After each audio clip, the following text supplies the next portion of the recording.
અને સામાન્ય જનતાને મોંઘવારીનો એક બાદ એક માર સહન કરવાનો વારો આવ્યો છે। માત્ર 1.5 મહિનામાં જ દૂધથી લઈ અને ઈંધણ સુધીના ભાવમાં ધરખમ વધારો જોવા મળ્યો છે। 3 એપ્રિલે સીએનજીમાં ₹1.5નો ભાવ વધારો ઝીંકાયા બાદ 14 મેના રોજ અમૂલ દૂધમાં લીટરે ₹2નો વધારો કરી દેવાયો। આ આંચકો હજુ શમ્યો નહોતો અને ત્યાં જ 15 મેના રોજ પેટ્રોલ અને ડીઝલમાં ₹3નો કડાકો થઈ ગયો અને એ પછી 16મી મેના રોજ ફરી સીએનજીમાં ₹2.75નો વધારો થઈ ગયો અને એટલે જ આ બધી વસ્તુ ન અટકી અને 19 મેના રોજ ફરી પેટ્રોલ અને ડીઝલમાં 90 પૈસાનો વધારો કરવામાં આવ્યો છે।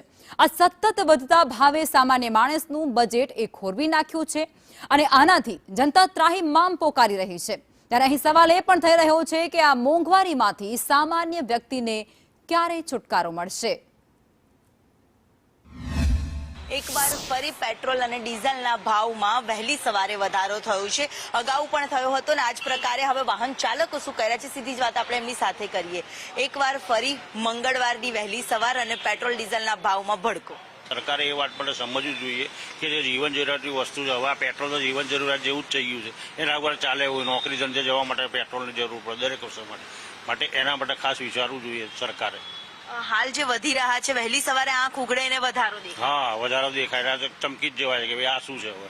અને બધું મોંઘવારી બધી વાતમાં એના લીધે બધે મોંઘવારી વધતી જાય છે અને બધા હાડમારી વધી ગઈ છે, લોકોને બિચારા બહુ તકલીફ પડે છે।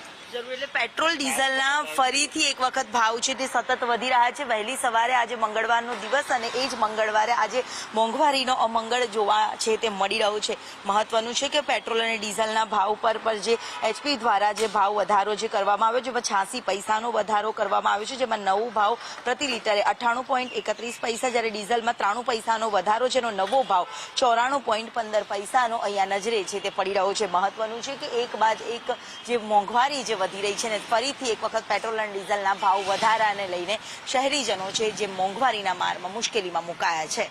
કેમેરામેન પુખરા શર્મા સાથે દિવ્યા ચૌહાણ, સંદેશ ન્યૂઝ, અમદાવાદ।